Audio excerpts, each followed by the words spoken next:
Good afternoon. Welcome to Day Trips in Jewish History with Hana Werner with Beth Tzedek Congregation. I'm Daniel Silverman, Director of Education, and it's a pleasure to have you with us. As always, these lectures are generously sponsored in memory of Cantor Joseph Cooper, and today is the final gathering of the spring series of 2023. We're going to be looking at our final revolutionary thinker who transformed adversity into resilience. And certainly when you speak of resilience and revolutionary, today's subject of Ze'ev Jabotinsky, excuse me, I was still stuck on Trumpeldorf from a few weeks ago. Ze'ev Jabotinsky is very much fits the bill. We hope that you enjoy. And with that, Hannah, I turn it over to you. Thank you so much, Daniel. And I know that our day trips have been in many different directions. We've been to Europe lately, but today, once again, we are traveling. We're traveling to Europe. We're traveling to Egypt. Of course, we're traveling to Palestine. We're traveling to the US together with the great revolutionary Jabotinsky. In Hebrew, we call him Ze'ev. His name is actually Vladimir Jabotinsky. Born obviously in Russia. When was he born? And let's get a sense of his lifetime is between 1880 and 1940. He dies at the age of 60, and in his lifetime he managed to have great influence. His legacy is incredible. So, as we always do, and he would like it as well, very much. In the spirit of Ze'ev Jabotinsky, we will start with a tefillah for our Medinat Israel, and hopefully complete it with a tefillah for the IDF. Avinu שבשמיים, צור ישראל וגואלו, ברך את מדינת ישראל, ראשית צמיחת גאולתנו. הגן עליה בעברת חסדך ופרוס עליה סוכת שלומך ושלח אורך ועמיתך לראשיה, שריה ויועציה ותקנם בעצה טובה מלפניך.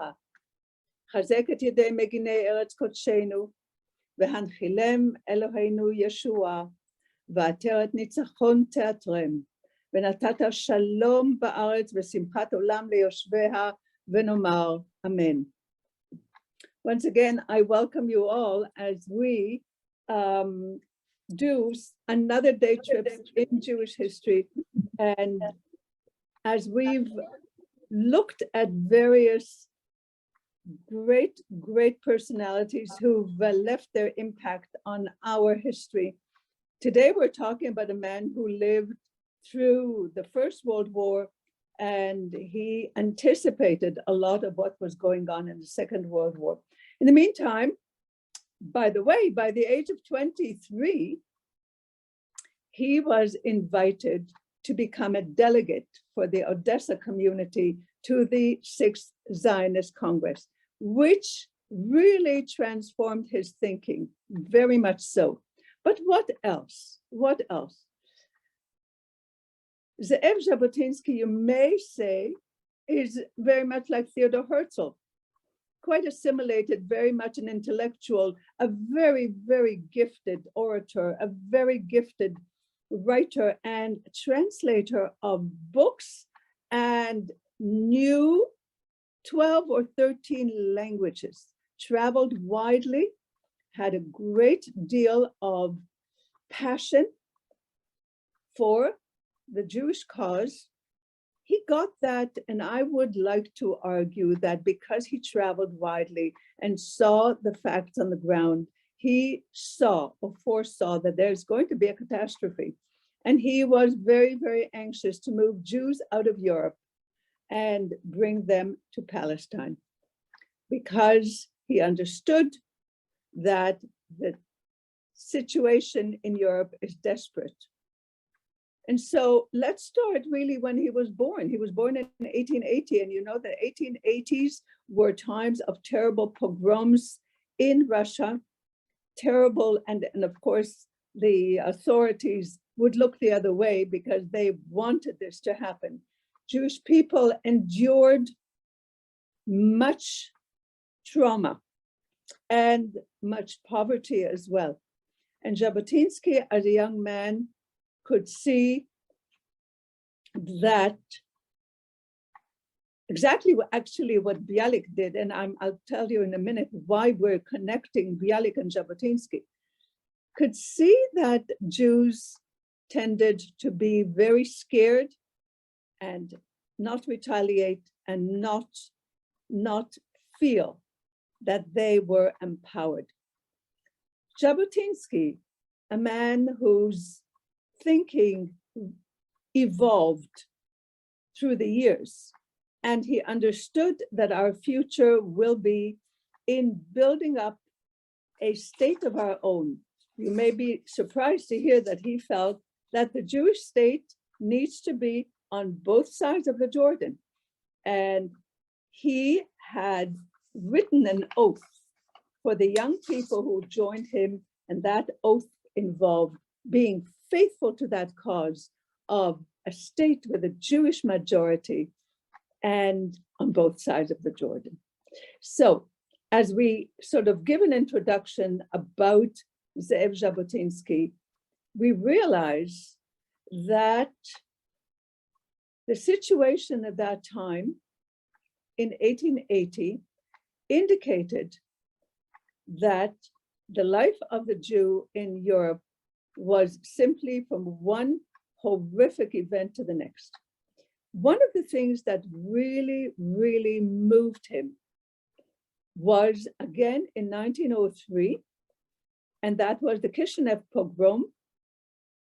That pogrom was very, very widely known. And it is Chaim Nachman Bialik, the poet, who was sent to write a poem, actually. That's what he was so good at. He decided to write a poem. And that poem that he wrote, The City of Slaughter, about the 1903 Kishinev pogrom, was really transformative. It is Jabotinsky who took that poem and translated the Hebrew into Russian. And it had great impact on the people who spoke Russian because it really pushed Jabotinsky's agenda that we as Jews will have to live by the sword. What does that mean? It means that we have to learn to defend ourselves. We have to create units of young people who are going to learn how to use arms and be militant. And so if I could sum it up with 2 words, his idea is militant Zionism. Zionism, meaning that we need to build a state. Militant, we need to learn to defend ourselves and not to be weak and not to sit back and say what will be, but to be proactive. Militant Zionism. That is definitely an important, it's not only a philosophy, but it's also quite contrary to what Jews felt at that time.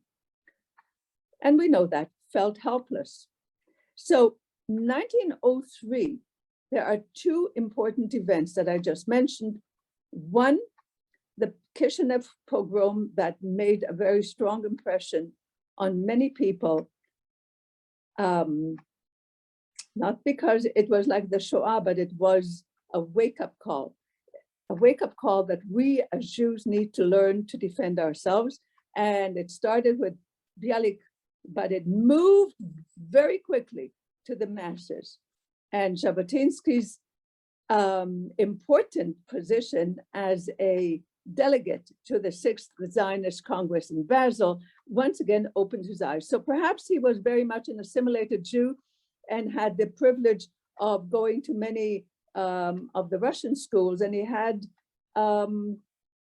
thought perhaps this is going to be just a movement for intellectuals, but he was wrong. And he, of course, finds out a lot about leadership and about what it means to transform the mindset of the masses. He did foresee, not that he could ever foresee what happened eventually, but first of all, he foresaw that the Ottoman Empire that controlled Palestine will be disbanded. And that was obviously in 1917. He therefore advocated Jewish support to help England in the war against the Turks. And he himself organized the Jewish Legion to fight on Britain's behalf. And so you're asking about that. At first, as we all remember, Britain seemed to support very much the effort that we as a people were putting into building a country. At that time, in 1917, Britain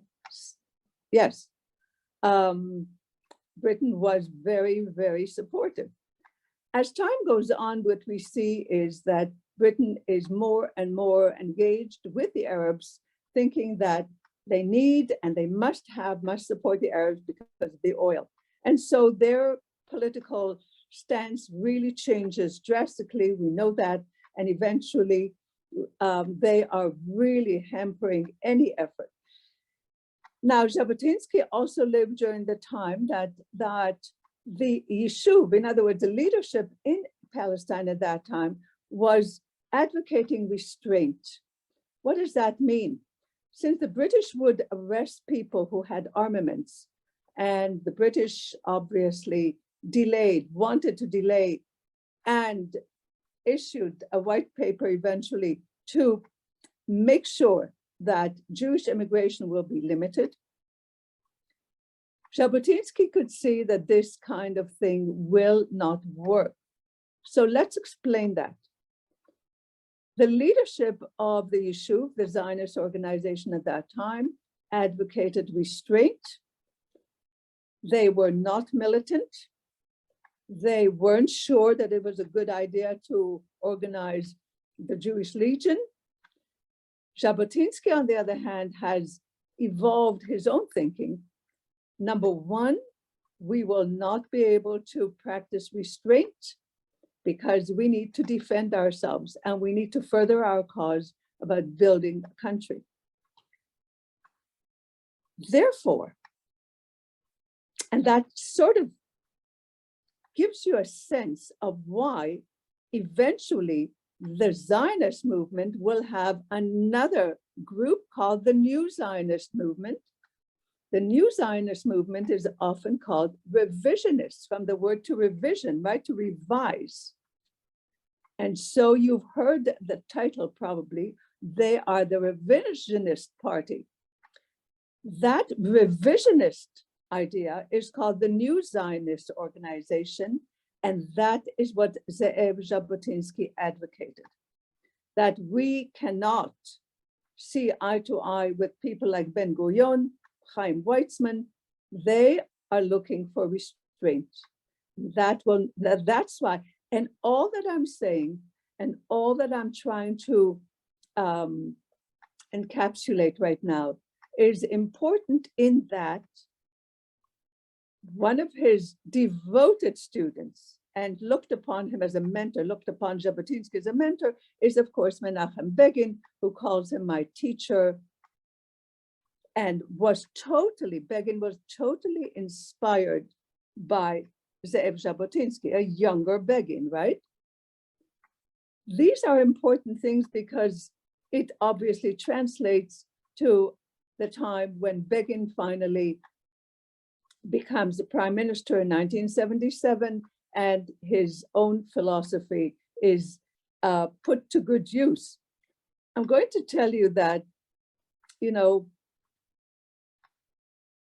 the personality of Ze'ev Jabotinsky is clearly very complicated. And those people who are thinking, you know, he traveled so much and he worked so hard and he wrote essays, brilliant essays, and he translated even Edgar Allan Poe poetry. He translated poetry, he wrote poetry. Did he have time for a family? And the fact is, yes, he writes to his wife, Anya, and he has a son called Eri. So yes, he has a family life, but he is a very, very busy man. And as the revisionists, of course, later on that becomes the Cherut party or the Likud party, the names change, but it is really, he planted the seeds, and the seeds are important because the thinking is that we will have no choice but to learn to defend ourselves. And we know that the Arab presence in Palestine continues to be very agitated every time there are Jews who are allowed to come into the country to build, to rebuild, and create yeshuvim, or any kind of little villages that eventually grow.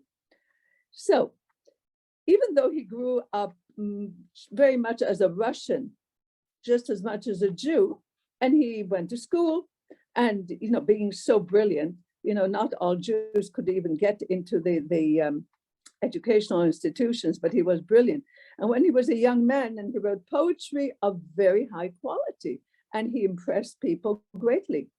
But as I said, he felt at some point that writing poetry is very nice, but it's not as important as what he perceived is how he needed to use his influence to be able to wake up, especially the young Polish Jews. And if you recall, before the World War II, we had over 3 million Jewish people in Poland alone. So these are the things that we need to keep in mind. Herzl too was an assimilated Jew, and we know that his impact is enormous. Vladimir Jabotinsky was an intellectual and started out as a correspondent. He was sent by newspapers, which of course Herzl was too, sent by newspapers to cover various wars. He was sent to Egypt, and we'll touch upon that because this is where he met the man called Joseph Kumpeldor. So to be able to sum up some of his accomplishments, we are really in the presence of a giant. Being a journalist, learning many languages because he used them to communicate as he traveled around, and being a foreign correspondent, he had obviously made a mark as a brilliant essayist. And even though he blended into the intellectual culture, it was Judaism that really opened up his understanding why Jewish people must become proactive and understand the enormity. Now, every writer will say, every one of my books will say that he didn't predict the Shoah, because who could? But what he did predict, because he traveled around, and this is between the 2 world wars, he predicted that there's going to be a catastrophe. And he worked very, very hard to try and influence, especially the British government, and wrote to Churchill as well about it, to allow Jewish people to emigrate and leave Europe and come in to Palestine. So he was so totally committed to this cause, and the rift between the regular leaders in Palestine and himself started to show up very strongly, very, very much. And so even though he did become an official member of the Zionist movement, we already said that eventually he doesn't see this as good enough, because he understands that we will need to practice self-defense. That wasn't always the political thrust of the issue. And so he organized self-defense units already in Russia. He also traveled to Egypt, and in Egypt, he managed to advocate for a Jewish legion and asked for volunteers, and felt that we as Jews need to join the army, that the British army, so that we can also fight. Obviously, the Turkish rule in Palestine had been very cruel, and he was anxious to see them be defeated. And so it's almost everything I've said so far is to indicate that he was not afraid at all to go against the usual leadership. Which leadership are we talking about? We're talking about David Ben-Gurion, we're talking about Chaim Weizmann. They obviously had the sense that we'll have to maneuver somehow with the British in Palestine. What was obvious to Jabotinsky is that may be fine, but it will not be strong enough to make a statement that we are building a country, a Jewish country with a Jewish majority. You've heard the name Beitar many times, and Beitar is the youth movement of this new Zionist movement. The new Zionist movement, we said before, is called the revisionist movement. Beitar is the young people who are part of this militant philosophy. Those are the people that are going to be called Beitar. And what is the significance of Beitar? And what is the significance in general of what Jabotinsky advocates? Beitar is usually understood as an acronym for Brit Trumpeldor. And Trumpeldor is another remarkable man that Jabotinsky met in Egypt, where they were trying to create the Jewish Legion. Joseph Trumpeldor had been awarded some kind of a military award in Russia. Unfortunately, he had lost an arm. And the name of Trumpeldor is highly regarded as a symbol for the young people in Israel. You may have been at that site in one of your travels. It is a statue of a great big lion looking over the valley. And on that great big lion, names are inscribed because Joseph Trumpeldor and a number of buddies, about 10, had fought off the Arabs who had come to attack the little community called Tel Chai. And that it's in the Galilee up north. And that community of Tel Chai they had hoped to get reinforcements, they didn't. And Joseph Trumpeldor is reputed to have said, "It is good to die for my country." His inspiration continued to be very important among the people. It's also true that for a field trip, a trip in Israel for the students, or for people like ourselves who travel, we go to Tel Chai and are inspired by the enormous courage of this small group. And we commemorate that day in our tradition on the 11th day of the month of Adar. It's called Yom Tel Chai. And this decorated young man who, as I told you, had lost his arm in 1904, this man was in Egypt when Jabotinsky was there, and both of them were advocating for a Jewish Legion. That was not necessarily accepted by the British. Eventually it was, and they fought very, very bravely. And in addition to everything we're saying, they also are learning how to be part of an army and how to defend. Now, it says here that on March the 1st, 1920, Joseph Trumpeldor was part of the group of Jewish volunteers who were attacked in Tel Chai in northern Israel. So Jabotinsky felt that the two of them have a very important mission. And unfortunately, Joseph Trumpeldor died as a young man, but his inspiration continues. So let me stop for a moment and tell you about a word that perhaps no one has encapsulated or focused on the way that Jabotinsky had. The word is called hadal. The best translation that we have for the word hadal is dignity. And the word dignity is something that Ze'ev Jabotinsky felt is what we need to internalize. And I'm going to read for you a little poem that he wrote.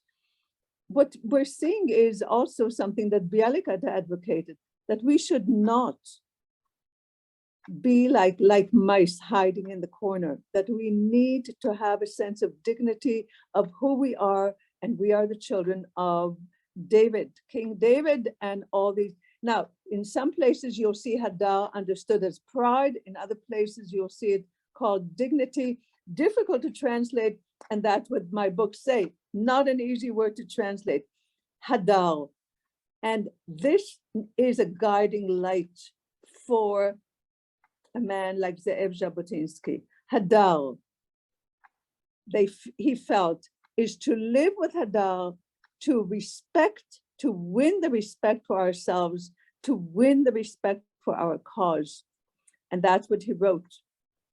He also wrote a book, and I'll tell you about that book in a minute. Let me read for you a part of that poem that he wrote about hadal, Hadar. And here's what he wrote this is Ze'ev Jabotinsky. From the pit of decay and dust will rise to us a generation, proud, generous, and fierce, fallen Beital, risen again in strength and dignity. Hadal. Dignity.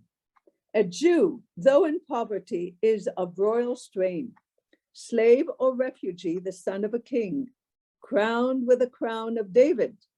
In the open or in concealment, remember the crown, symbol of pride and fortitude. Fortitude in the face of every obstacle, in times of ascent, in times of setbacks. A fire may stir and it may be lit with the flame of revolt, for silence is dirt, sacrifice blood and spirit for the hidden glory. And that's what it says. Hadar is a Hebrew word which hardly is at all translatable into another language. And he knew 12 languages. It combines various conceptions such as outward beauty, respect. You know, in the Bible, the hadar, the fruit that is called priyat hadar, is really an etrog. It's that beautiful.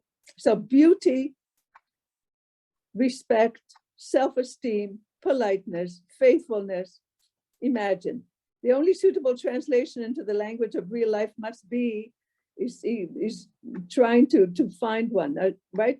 As we are Jews and we are aristocratic of the world. So he's not at all looking for, if you like, compromise. He's tough, and he believes that we have to gain that kind of resilience.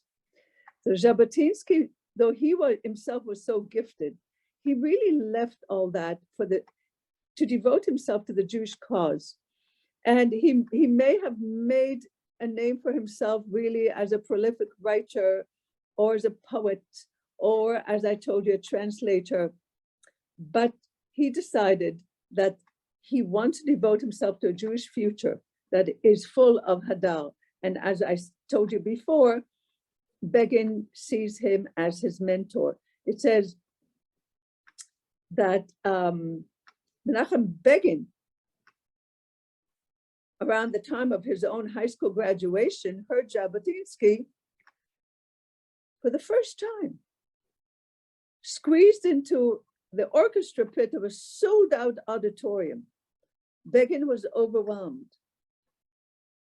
You, sir, down below, and begin to feel in every fiber of your body that you are being lifted up, borne aloft, up, up.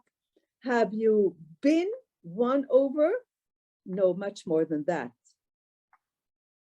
You have been consecrated to the ideal. As one childhood companion noted with a touch of dramatic, Jabotinsky became a god for Begin. It's that powerful. Now we know that eventually Begin too becomes an incredible orator. People would run into the Knesset to listen to him when Begin was speaking. And Begin had attended a lecture at the Jewish high school given by somebody else who's also a revisionist. Remember, revisionist means that it's a new Zionist party, not the one that advocates restraint. It's a Zionist movement that advocates self-defense, power to the Jew who should not slink away and hide in the corner. So this is exactly what we've got today, as we already know that it is Jabotinsky's party or Begin's party that continues. It may have a different name, but it is Begin who also rose very quickly in that Beitar youth movement that was started by Ze'ev Jabotinsky. And we know that Jabotinsky was very, very inspiring. So inspired by his ability to cast a spell over his audiences, according to one listener. And he usually spoke Yiddish to them if he wanted everyone to really understand, depending on where he was. He used the language that people understood best. Now, I want to stop for a minute and tell you that Ben-Gurion did not like Ze'ev Jabotinsky at all.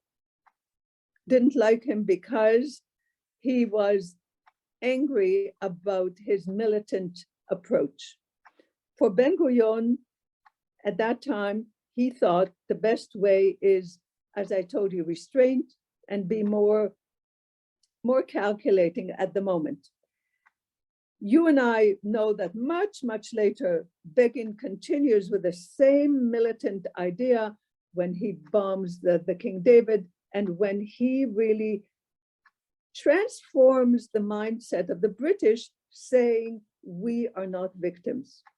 But he gets that from Ze'ev Jabotinsky. And so what we're looking at is that Ben-Gurion would not have wanted Jabotinsky, and eventually Jabotinsky is not allowed to return to Palestine, not because of Ben-Gurion, but because of the British, feeling that Jabotinsky is inciting people. And the reality is that it's not that simple. None of it is that simple. We're looking at a situation where Begin will come back to Israel, but Jabotinsky cannot. He is not allowed to, and that's why eventually I'm just jumping for a moment, in a fundraising trip to the US, he apparently is not feeling well at all. He had visited a Beitar camp in New York, the New York state, and he said that he was very, very, very tired, having exerted himself tremendously. He's only 60 years old when he dies, and we know that the whole world is mourning a giant.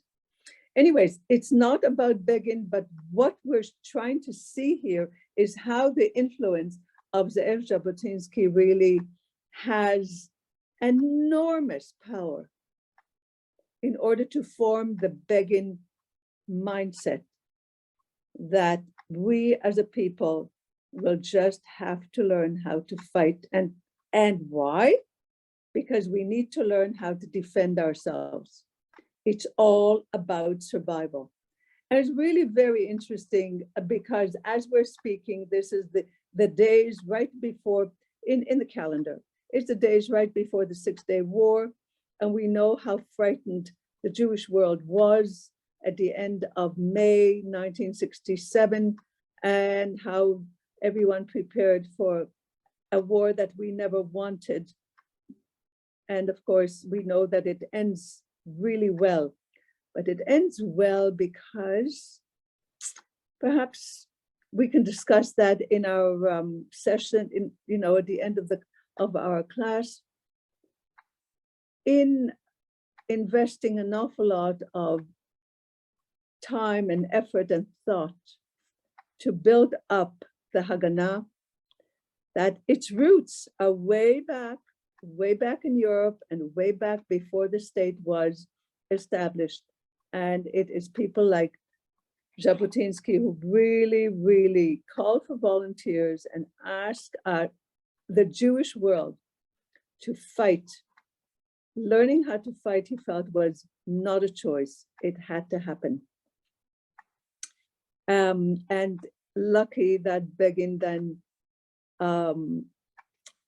became so inspired and maintained the legacy of Jabotinsky. And both of them were great speakers. Some people thought that Begin was even a greater speaker later on. Let me share a couple of things with you because I've got some really wonderful books that I've consulted. And as I always do, I'm not unhappy stopping for a moment if you wanted to question something or clarify anything. Would you indicate either with your hand or unmute and indicate that you would like to just add something at this time, okay?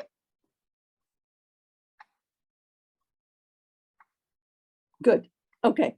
Hello, I would like to say something.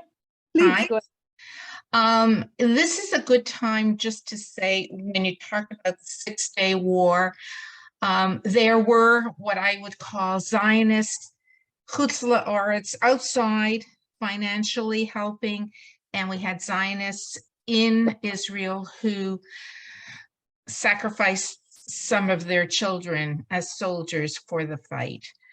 But I like to say the Six-Day War was a miracle, but I do have to say miracles don't happen without people investing in themselves. So we had the combination of human lives and financial backing outside the country.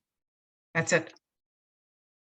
I think a very important comment, very, very important comment. And I think that, when we say that, let's say way back, Jabotinsky and Trumpeldor organized the Jewish Legion, that doesn't mean that everybody came home. War isn't like that. Some people don't come back, and they really give the ultimate sacrifice. And yes, definitely, the Jews of the world all want to support the war effort. But as you're saying, sometimes it means that people just leave everything, they travel to Israel and participate because they are part of the army. And being part of the army means that you know exactly which unit you belong to and what your particular position is in the army, within the army. So these are the reservists. Thank you for that comment. It is an incredible miracle. But as I said before, the seeds were planted long before, and they need to be. So it was a man who could see that if we don't prepare, then how are we going to be able to defend a little country? Jabotinsky was totally against partition. So let's look at even going back to 1937. 1937, there's something called the Peel Commission. Lord Peel. The British have made a decision that what really should happen in that country called Palestine is that it should be divided into a two-state solution. 1937, 75% of the land will be given to the Arabs, 25% of the land will be given to the Jewish people, and therefore it's a two-state solution. Now, once again, not the first time and not the last time, the Arabs rejected this whole idea, even though the British were allotting 75% to them. For Jabotinsky, none of this is acceptable because he really doesn't want, it's not that he's not tolerant, he's quite tolerant of the fact that other people will live there. but he wanted to be a Jewish majority. And in fact, there are many people who call it Eretz Yisrael Hashlema, the complete land. And biblically, for those people, remember, the first 2.5 tribes settled on the other side of the Jordan.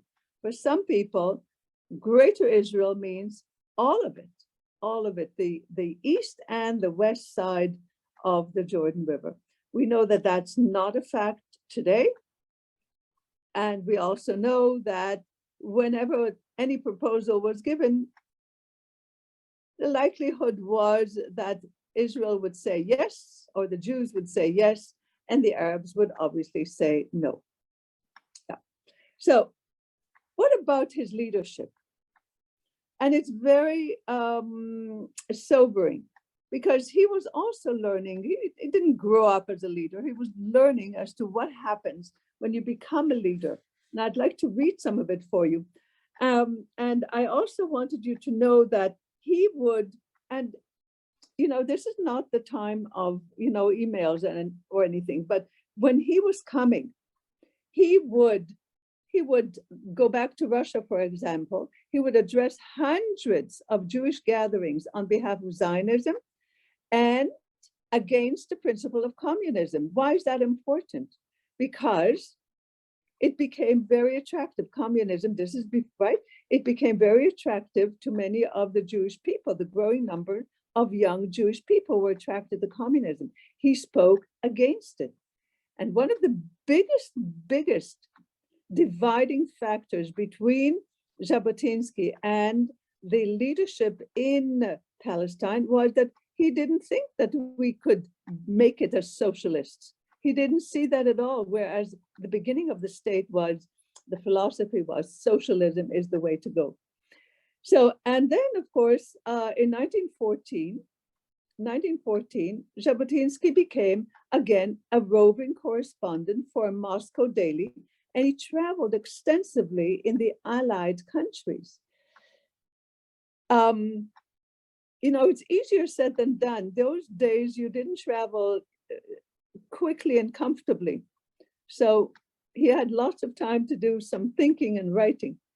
And Turkey had announced its decision to enter the war on the side of Germany. So Jabotinsky, at that time, I told you, was traveling. He ended up in Egypt at that time, and he decided that for the Jews, the best thing is to ally themselves openly with the Allies. And what it says then in brackets is, oh no, most Jews, most Zionists at the time had preferred taking a neutral position. So all along there is a thinking that no, we are not on the sidelines. We are going to write our own history. We're going to be militant, and all along, there are advantages in learning how to get armaments and how to deal with them. So there was, as I told you, what is called a Palestinian Jew. What does that mean, a Palestinian Jew? That simply means that it's a Jewish person who was born in a country called Palestine. That's all it really means. And it's very, very important to understand that they moved around. They came down to Egypt, and there were 600 Russian Jews who were in Egypt at the time. Why? They had fled from Palestine as soon as they heard that Turkey has an alliance with Germany. So you can see how he had to be, he and Jews in general, politically savvy. And they had decided that they're not staying, and they became enemy aliens overnight. So the Jewish Legion that eventually fought alongside the British unit helped to defeat the Turks. And Jabotinsky himself was also one of the leaders of the units. What we do know is that Jabotinsky, having come in contact with the British, was actually arrested and put into jail. And I don't know if you've ever seen that jail in the northern part of Israel, Acre or Acre. This is the place that the British used as a prison for what they felt were political, I guess, dissidents. They even have a place that they take tourists to show them where the British would hang these young people who didn't do what the British wanted. They were chutzpahdik. They decided to take arms and fight. So the Zionist leaders says they had not been consulted. And they were wary. They were not happy with the idea of a Jewish legion. They didn't think that that was a good idea. Trumpeldor, of course, felt, and of course, Jabotinsky felt that they had to do that. So they eventually formed a unit, and it consisted of Jewish volunteers, which we just got, like the comment that you just made, Jewish volunteers through the years, right? Some of them came from the US, from England, from Palestine, and they served under the Jewish banner. These things are important for us to understand, very, very important. What eventually happens, and we understand that, very important that as time goes on, the storm clouds that really indicate there's going to be a catastrophe in Europe, even before the actual, if you like, Jewish solution. Jabotinsky had said that we have to save millions.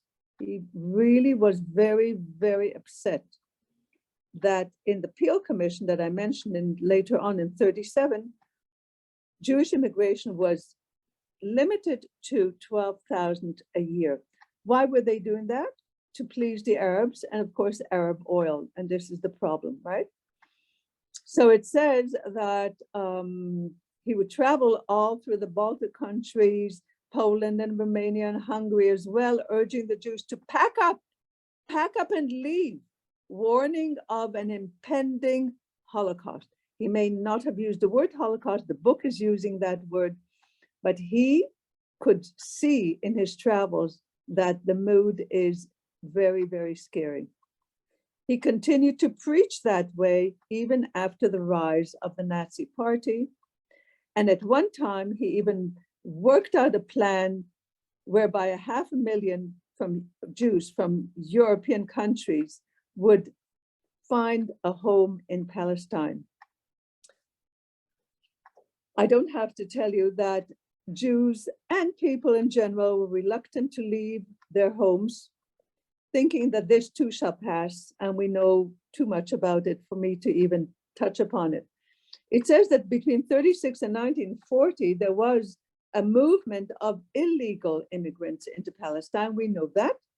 These are people who tried to disregard the blockade by the British. They came from Eastern Europe. They were organized by Jabotinsky and his followers, and they resulted in a pre-war rescue of several thousand Jews. Those were the brave ones. The others perhaps didn't see the possibility. The movement was continued and expanded by the Hagana after the war, and we know that. It tells us that eventually he came to the US, and we said that he had intended to do some fundraising. I think that we need to understand this part. He was speaking of a Jewish state, and he said, I want a state with an army. Remember that Jews didn't have an army for a couple of thousand years, right? I don't want a national home. This is a quotation. I don't want a national home for the Jewish people in Palestine. The Jewish people are not ready to retire to a home for the aged and the obsolete. The Jewish people are coming of age and they have work to do. They have a house to build, and they have enemies to be swept aside. pretty awesome. Let me tell you something before I continue. I want to tell you about an oath that he wrote and also about his leadership. He wrote an oath that people had to recite because they had to make sure that they were on board with his understanding of how the Jewish people will be built up. And it's literally building up a national aspiration and therefore having the guts and all that it takes to build up a country that is already experiencing a lot of Arab discontent, and all of that continued way before there was a country that was called Israel. These are the kind of things that we need to internalize, that the Arab opposition to a country didn't start when we had our own country. It started when Jewish people started to live and build and provide jobs for the Arabs. And that's what happened. Because he was clever enough to organize all of these units, and because he injected the need, the thinking that we as Jews will become military people. And that was foreign to the thinking in general.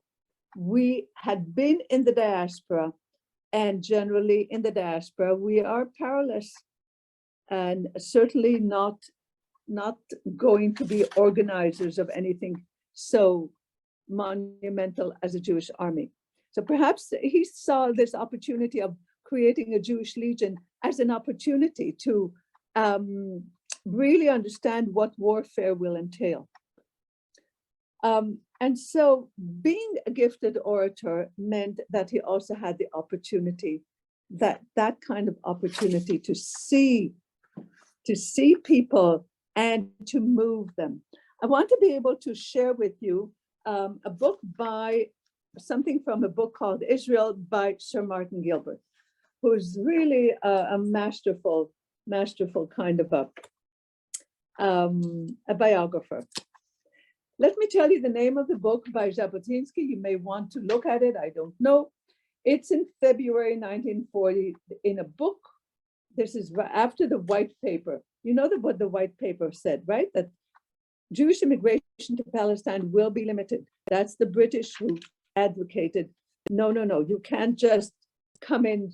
And if you all understand, and if we even want to look at the date, it's 1939, where the white paper came in as a law. It meant that Jews who would have been able to save themselves were stuck in Europe because they couldn't come into the land, and other lands, of course, closed their doors. So the name of the book, it's entitled The Jewish War Front. The Jewish War Front. Jabotinsky argued that the Jews were an integral part of the Allied war effort. And with disturbing quotations, he showed that the terrible Jewish sufferings in Poland, although played down by the British press, were well known to those who read the news, the telegrams, and thus to all those responsible for government policy. So the Jews, according to Jabotinsky, must now work towards full statehood. And he added that the Jewish state is a true and proper war aim. Without it, he says, the ulcer that poisons Europe's trouble cannot be healed. For without it, there can be no adequate emigration of the millions whose old homes are irretrievably condemned. And so here's what happened. He had worked really hard. And you know what? I've often looked at what what it means to be a leader and how energetic and committed and devoted you have to be to the cause. And we saw that also with Theodor Herzl, who died at the age of 44, having moved around a great deal and tried so hard to influence people. Jabotinsky, too, was a very actively motivated leader and traveled a great deal. And so he did die at the age of 60. And it says, that is, Sir Martin Gilbert says, not since the death of Herzl was there such a sense of loss in the Jewish world, even among the Zionists for whom Jabotinsky's revisionism had been too extreme. His fundraising activities in the US in 1921, his pre-war plan to evacuate 1.5 million Jews from Poland to Palestine, his support for Jewish military units in both world wars, and his writing and his oratory marked him out as one of the giants of the Zionist movement. Very, very sobering. Before I tell you what he wrote to his wife, I wanted to just share with you that, you know, I knew the name Jabotinsky when I was a little girl because that's a street I took to walk to school. So, but I didn't know much about him at the time. It's really, really remarkable. And so let me tell you that he had a wife called Anya, and Anya received some letters. I don't know how long it took for letters to come. We know that that's always a problem. But Anya received letters, and in it, he would tell her that there are these hundreds of thousands of people coming to greet him at the train station. And, you know, he was perhaps not used to that. It was sort of really monumental to him that so many people would come and greet him. And what would they shout? What do you think they would shout? Let me tell you what they did. On the streets, there are thousands of youth screaming, "Long live Jabotinsky!" In a city nearly 200 miles north, known in Yiddish as Vilna, and famed for its vibrant Jewish religious, political, and cultural life, he recalled how over the course of a long hour, the crowds paraded me through the streets. Masses of youth shouted hooray. Now, those are his letters to his wife. He had a son called Eri, but I think Eri did not, as often happens, did not really follow in his father's footsteps. This, as I said, was a giant. So it says that he didn't perhaps view himself as a leader, but that's what they called him. They called him a leader. And I fear more and more, says Jabotinsky, that precisely this will bring us to power. And he's worried about power. Not a way of thought and not a program, but rather panic about the lack of success in Palestine. You know, he would have liked it to be built quicker. And the stupid legend that, and there are legends of that, again, he's not steeped in religious thought. He did not attend a yeshiva like some people. He is, however, a giant in his revisionist thinking, which is what I mentioned before.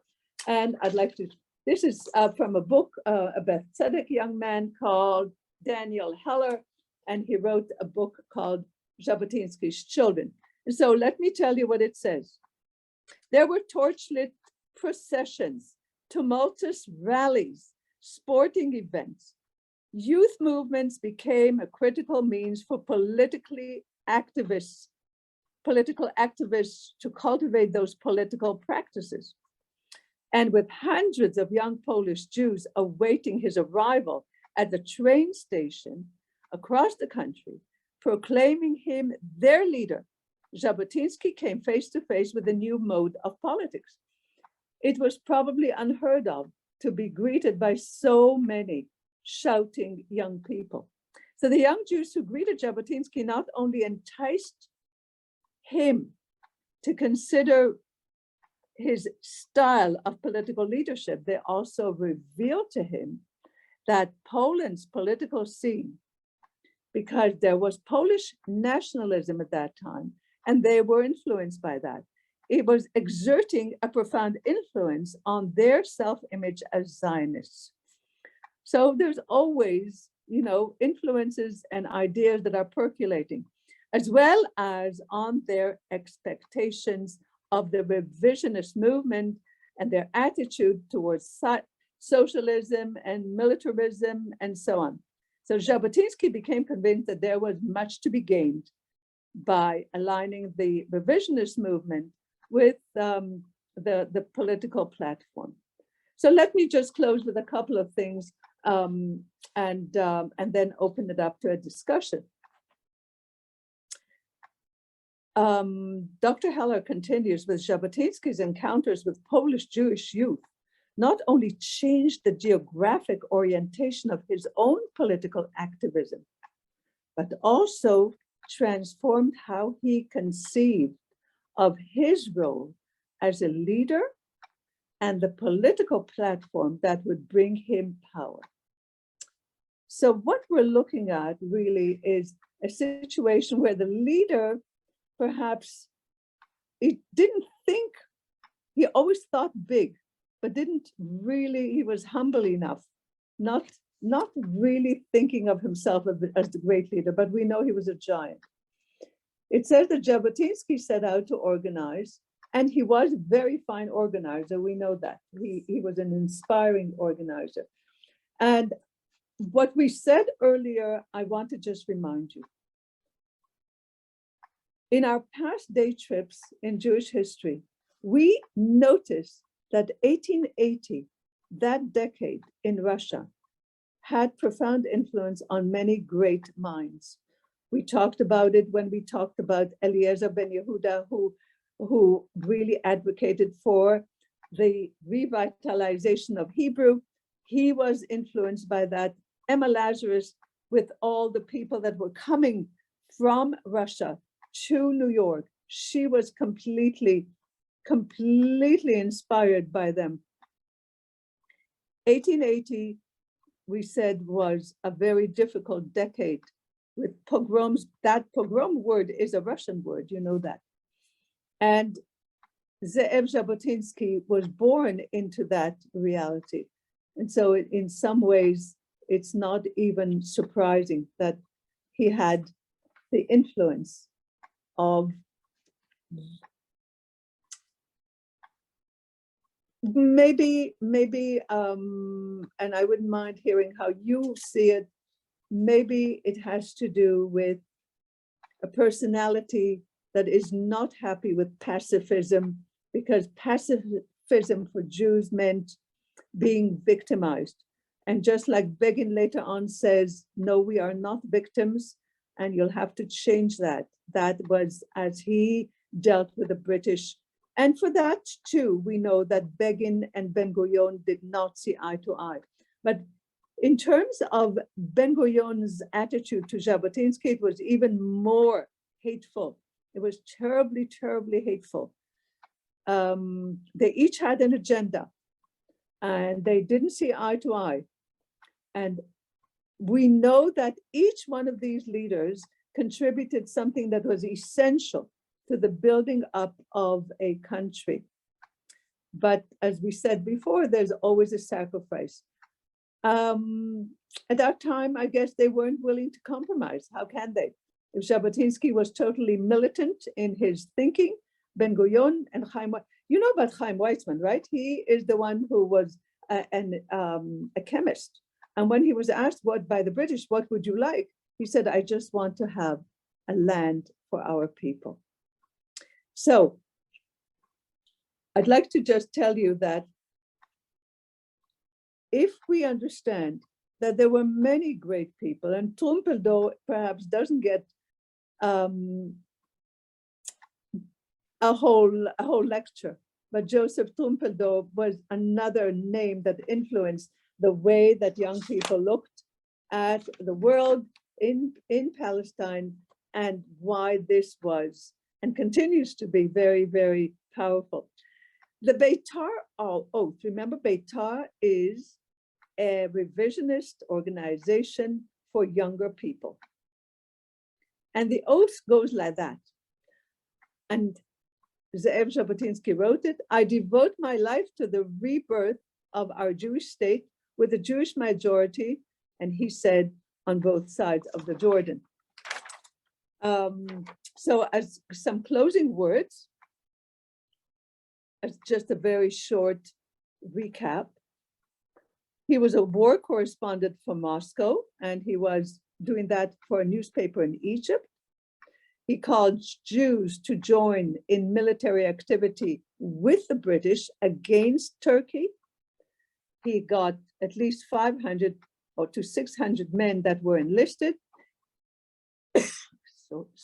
including Joseph Pumpeldor, and they called it the Jewish Legion, which eventually did go into action. He was arrested in 1920 by the British. Why? Because he was carrying arms, and they didn't like that. 1923, this is when he advocates for Beitar, what we called before militant Zionism, and his active opposition to the British mandate. Remember, the British got a mandate after the First World War to look after Palestine, and we know exactly what they did. So, because he was against them, he is saying that illegal action is therefore justified. In other words, illegal immigration, bringing boats in while the British were not able to see that. And he did write to Churchill. He wanted to protest against the Peel partition plan, which I said allotted 75% to the Arabs, 25% to the Jews. Obviously, the Jews would have accepted, but the Arabs said no. And the revisionists were mandated to respond immediately to the Arab attacks. Other people felt that we need to have restraint. This kind of discussion is ongoing even in modern times. How much restraint, how much retaliation, how much is acceptable, and what do we have to do? Because that region of the world, and perhaps it's a difficult discussion, but they only understand power. So when he spoke at many, many meetings, he was called the father of the Jewish revolt. And I do have a story to end it, but let's open it up and see if somebody wants to comment on what we've just learned today.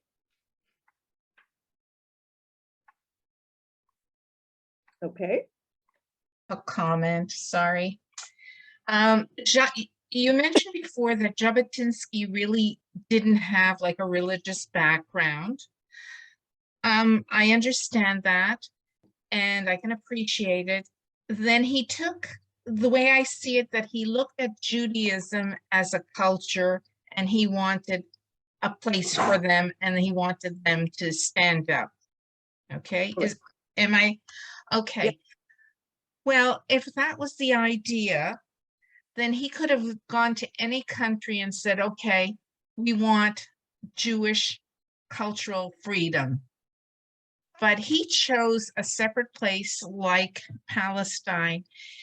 I think that you mentioned before that Jabotinsky was a complicated person. I think that deep down he had some real Jewish religious feeling. He just couldn't manifest it outwardly.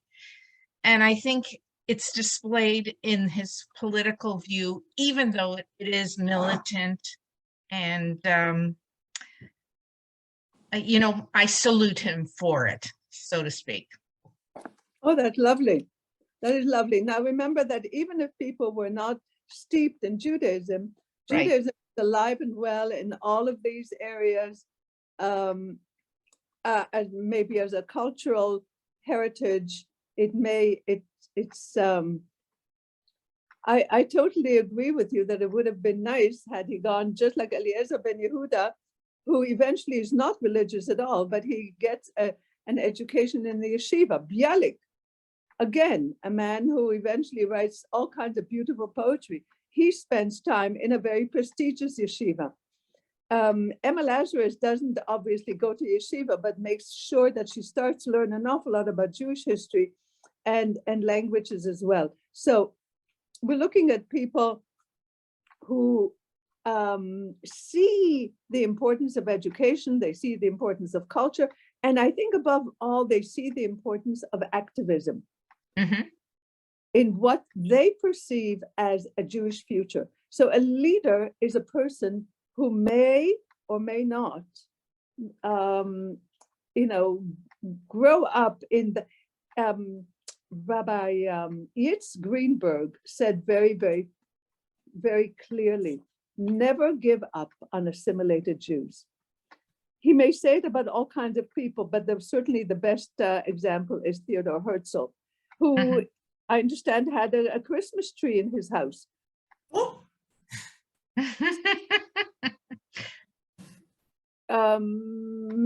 Maybe that was the norm in those days. I have no idea, but definitely we know that his contribution, his legacy is enormous. And I did take out a book called The Startup Nation, which I love, just to look up to see something about Netanyahu, because from what I understand, and that I don't have much info, that when Jabotinsky came to the US, he actually worked with Bibi Netanyahu's father, or Bibi Netanyahu's father worked for him. So there's a lot going on, because clearly I'm not making this a political lecture, but the legacy of Jabotinsky spreads out.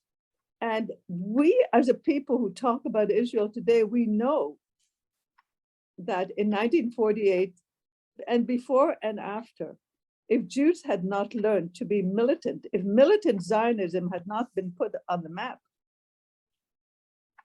we would have been pushed into the sea, which is exactly, it was very clear at the end of May 1967, where not one country, but many countries said, certainly Egypt, Nasser, our goal is to wipe Israel off the map. And 1967, we know, was pretty horrific before the war, with a lot of youngsters going into parks, and the job was to open up many, many graves, because the fear was so enormous. What I have read, Ezra Weitzman, who was a great soldier, was the one who advocated this preemptive strike, but he had all that whole plan down pat. And what they did was simply bomb not only the aircraft, but the runways. They bombed the runways, the beginning, the middle, and the end of the runways. The planes could not take off. And from the first hour, it was clear that, but, then we could talk about Moshe Dayan, who was, every one of them had a vision for a state, but in the past, going back, we always had scholars who were our leaders. In the present tense, we have a lot of military people who are our leaders. Bibi Netanyahu was the finance minister when Sharon was the prime minister. And he contributed an enormous amount to what Israel is today. And you can read about it in the Startup Nation. And Bibi Netanyahu is really part of this Likud, which used to be Cherut, which used to be the revisionist party. The names change, perhaps the philosophy is modified, revisionist, revised, but ultimately we have a state of Israel because we have a strong belief that our soldiers, they hold up a state. They do. Just Hana, I'm sorry. yes, please. Go ahead. I have two questions. You used a very strong word before. You said that Ben-Gurion hated Jabotinsky, Yes, which, he did. first of all, coming out of your mouth, I was kind of shocked because that's such a strong word, but that's obviously was true, right? If I would tell you what he called him, you would know how much hate he had for him. Wow. Yeah. He literally hated him.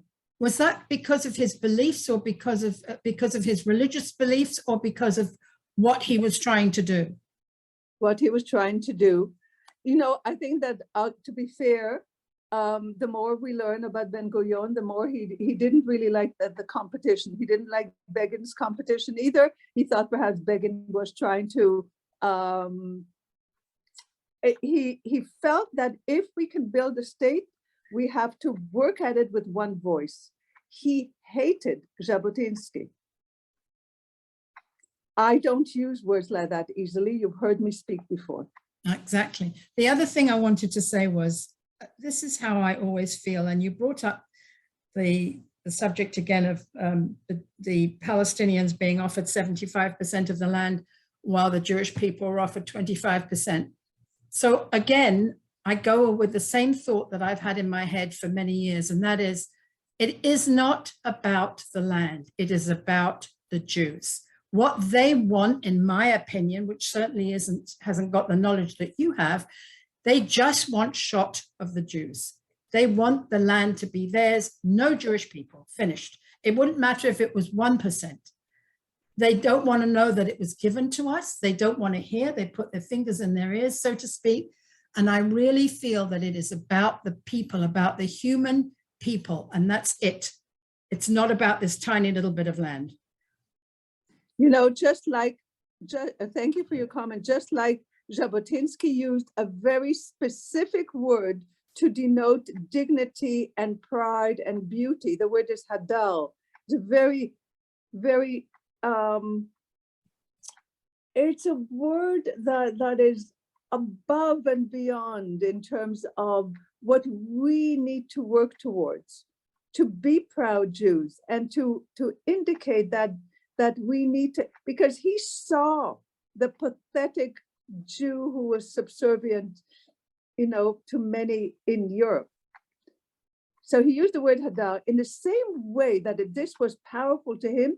The word shame is very powerful to the Arabs. For them, it's almost like we have shamed them by winning war after war. For them, that's unacceptable. But there are many people who believe that the only thing, and these are the words that people have said to me, is a two-state solution. But it doesn't matter what anybody thinks. They don't want that. And it won't matter how you present it, they don't want it. So far, they've always said no. How many times? I can't even count. Exactly. I mean, we're still talking about it. So when you brought that up before, I thought, here we go again. You know, it just doesn't stop. And, So, you know, it's almost like a waste of breath to even try and sit down with them. So in 1937, we were really, really not much of a state yet, right? 1937, nor did we have a clue as to how horrific this Shoah will be in Europe. We didn't know that in 37. And when the British decided to give them 75% and 25% to the Jews, and they had already said, you know, never mind that Balfour Declaration. It sounded great, but it's not worth anything. They did say that. Mm-hmm. It's not going to happen. The British sounded like they were going to support our cause, but that too was revoked. And the Peel Commission, Lord Peel understood that Jews and Arabs are not living side by side with great, because the Arabs resented everything the Jews had already built. And so there was a decision that perhaps we can live side by side, but not intermingle. And I'm not making up this Peel Commission, nor other opportunities to reach an agreement. One of the things that happened in when Sadat came to Israel and really took a tremendous chance. He knew that. By getting back the Sinai and negotiations, somehow they felt that they had overcome the terrible shame of having lost to the Jews. But whichever way we look at it, he was going to pay, and he paid heavily for it, didn't he? Because this whole idea of shame and I don't know what they call that, but So, so losing to the Jews was worse than just losing. it's Yes. just not something they live with. At least their leadership, riles them up. Their leadership finds this unacceptable to the point where most of them are made to live in squalor, right? Right. So there is money coming in, sort of constant refugee camps, even though a long time ago they could have rebuilt it. And wherever the Arabs do go from Palestine, they're never entitled to citizenship in other Arab countries. They haven't Which I got. find amazing. I cannot believe that nobody wants them. They want to be in Israel, but meanwhile, all the Arab countries refuse to take them in. That is, to me, astounding. And so it is that we as a people have said, by 1951 or so, little Israel had doubled its population, had tried to provide housing and whatever sustenance for people coming in from Arab lands, about 600,000. They were not compensated by anyone, and they certainly had not an easy time. And some of them lived in tents for a while until, some housing could be built for them. And so look at the medical help that they get from the Jewish hospitals. Correct. And if you would do a study, you'd find out how many of them have attained the position of doctors and nurses within our hospitals. So they have opportunity for education, and they have opportunity for good medical, and including the Syrians who have gone through such a terrible few years lately, right? Yes, absolutely.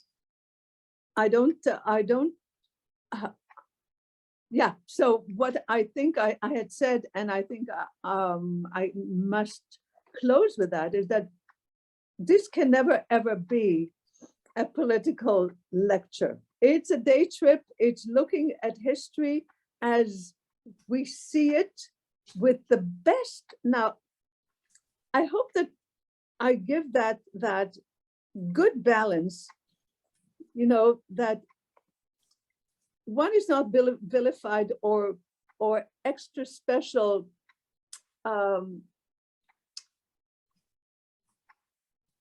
in terms of my own understanding of history. I consult many books because I'm not taking only one position. And that's what I've presented in the day trips, just to have a good sense of these great people and how they had left their impact in a meaningful way. And in this case, it was 4 men and a woman. Sometimes it's more women and less, but ideally, their name is kept alive because of the contribution that they made, and in some ways continue to make by the influence and their being inspiring human beings. And that's why it's worthwhile looking at Jabotinsky and knowing that his energy and his ideas continue to live. And if I would tell you just this, and I know you didn't like what I said, but it's true. Ben-Gurion was, what Jabotinsky said is that when he dies, he will be buried wherever he dies. But eventually, his remains will be brought to Israel. Ben-Gurion did not. It wasn't until about 1963, I believe, when Levi Eshkol was able to bring back his remains, his and his wife's remains, and bury them on Mount Herzl. So I wasn't exaggerating. No, I didn't. Just to say, I didn't. I wasn't. I was not upset about what you said. I was shocked by it because it's a pretty strong comment. Yeah, he saw him as a very big competition, and he probably understood that this was a giant of a man. I'm And- also very upset about the Christmas tree because my father's name was Theodore Herzl, and he would have had a fit if he heard that.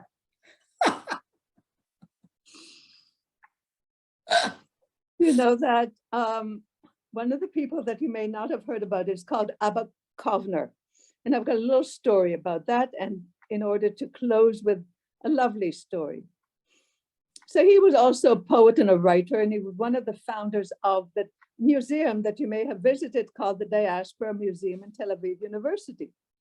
Abba Kovner himself designed one special corner of the museum, and it was known as the Minyan. The Minyan. The exhibit consists of 9 wax figures representing Jews from all over the world praying together. How many? 9.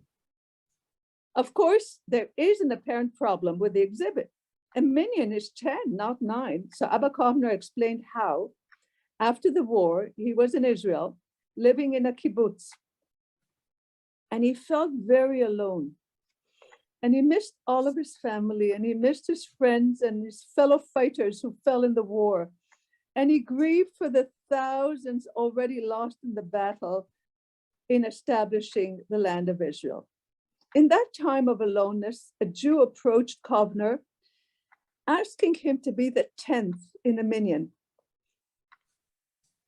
Kovner, not a religious Jew by any stretch of the imagination, agreed, and he became the 10th.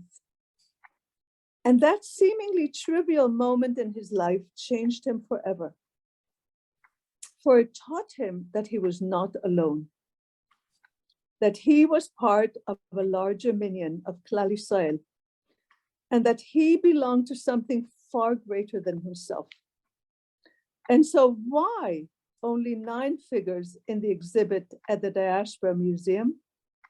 Kovner wanted the viewer, the visitor, to become the 10th, to know that the exhibit, indeed, the nation, would not be complete without his or her involvement. Every Jew counts. I thank you so much.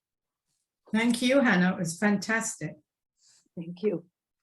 And as we close our day trips, let us say, מי שברך אבותינו, אברהם, יצחק ויעקב, הוא יברך את חיילי צבא ההגנה לישראל ואנשי כוחות הביטחון העומדים על משמר ארצנו והרי אלוהינו מגבול הלבנון ועד מדבר מצרים ומן הים הגדול עד לבוא הערבה ויבשה באוויר ובים ייתן אדוני את אויבינו הקמים עלינו ניגפים לפניהם. הקדוש ברוך הוא ישמור ויציל את חיילינו מכל צרה וצוקה, מכל נגע ומחלה וישלח ברכה והצלחה, בכל מעשה ידיהם ידבר שונאינו תחתיהם ויתרם בכתר ישועה, ובעטרת ניצחון ויקוים בהם הכתוב. כי אדוני אלוהיכם ההולך עמכם, להילחם לכם עם אויביכם, להושיע אתכם, ונאמר אמן. Amen. Thank you Thank so you, much. Hannah. Thank you, Daniel. Thank you, everybody, for participating. By the way, if you were to go to the site of the museum that Abba Kovner founded, it's now been radically reimagined within the same shell of a building. It's now called Anu, the Museum of the Jewish People. And if you'd been to the previous museum, and if you have an opportunity to go now, not only will you see the $38 million Bible that was recently purchased at auction by the museum for display, but you'll also be able to see the transformation of that space into a very different story than what it was when it was called the Diaspora Museum. So I encourage you to do that if and when you have the opportunity. Thank you again, Hannah. Thank you, everyone, for joining us.